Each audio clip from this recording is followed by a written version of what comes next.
Miya actor മിയയുടെ ഒരു dance കണ്ടു. എൻ്റെ ദൈവമേ, ചിരിച്ച് ഞാൻ ആദ്യമായിട്ടാണ് ഒരു ഡാൻസ് കണ്ട് ഇത്രയേറെ ചിരിച്ചത്. നിങ്ങൾക്ക് അങ്ങനെ തോന്നിയിട്ടുണ്ടോ എന്ന് എനിക്കറിയില്ല.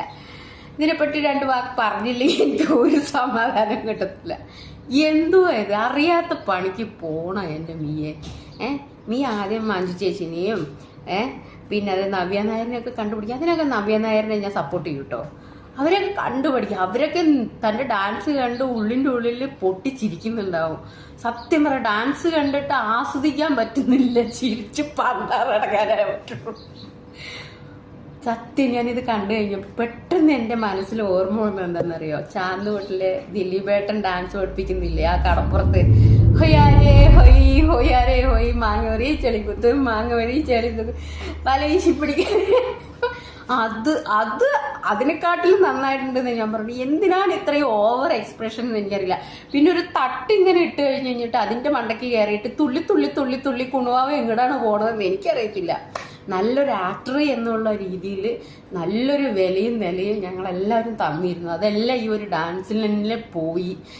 അറിയാത്ത പണിക്ക് നമ്മൾ നിൽക്കരുത്. ഇപ്പം തന്നെ ഞാൻ പ്രതികരിക്കുന്നുണ്ട്, പക്ഷെ എനിക്കറിയാത്ത കാര്യങ്ങളിൽ ഞാൻ ഇടപെടാറില്ല. എനിക്ക് ഇത് പറയണമെന്ന് തോന്നുന്ന കാര്യം ഞാനത് മുഖത്തേക്ക് പറയുകയും ചെയ്യും. സോ എനിക്ക് ഒറ്റ കാര്യം ഞാനോട് പറയാനുള്ളൂ, അറിയാത്ത പണിക്ക് പോകരുത്. കുഞ്ഞുനാളിൽ ഡാൻസ് പഠിച്ചിട്ടില്ല എന്നുള്ളത് ഈ വലിയ സമയത്ത് തിരിച്ചറിയുന്നത് ഞങ്ങളെല്ലാവരും തിരിച്ചറിഞ്ഞു കഴിഞ്ഞു, ഡാൻസ് അറിയില്ല എന്നുള്ളത്. ഇതിലും നന്നായിട്ട് ഞാൻ കളിക്കും. സത്യസന്ധമായിട്ട് പറയാം, ഞാൻ ഡാൻസ് പഠിച്ചിട്ടില്ല, പക്ഷെ ഡാൻസ് കളിക്കാനുള്ളൊരു ആഗ്രഹം എനിക്കുണ്ട്. അതുകൊണ്ട് തന്നെ ഞാൻ തുള്ളും. എങ്ങനെയെങ്കിലും തുള്ളി ഞാൻ ടിക്ടോക്കിൽ എനിക്ക് തുള്ളണം തോന്നുമ്പോൾ ഞാൻ തുള്ളും. പക്ഷെ ഞാനത് ഓപ്പണായിട്ട് പറഞ്ഞിട്ടാണ് പറയുക, എനിക്ക് ഡാൻസ് അറിയുന്നില്ല, ഞാൻ ഇങ്ങനെ തുള്ളുന്നു. അതുപോലെ നീ എന്തിനാണ് ഈ പറ്റാത്ത പണിക്ക് പോണതെന്നാണ് ഞാൻ ആലോചിക്കുന്നത്. അയ്യോ, ഒരു ഡാൻസ് കണ്ടിട്ട് ഇത്രയേറെ പൊട്ടിച്ചിരിച്ച ആൾക്കാർ, ട്രോളിയ ആൾക്കാർ ഈ ലോകത്തുണ്ടാവില്ല.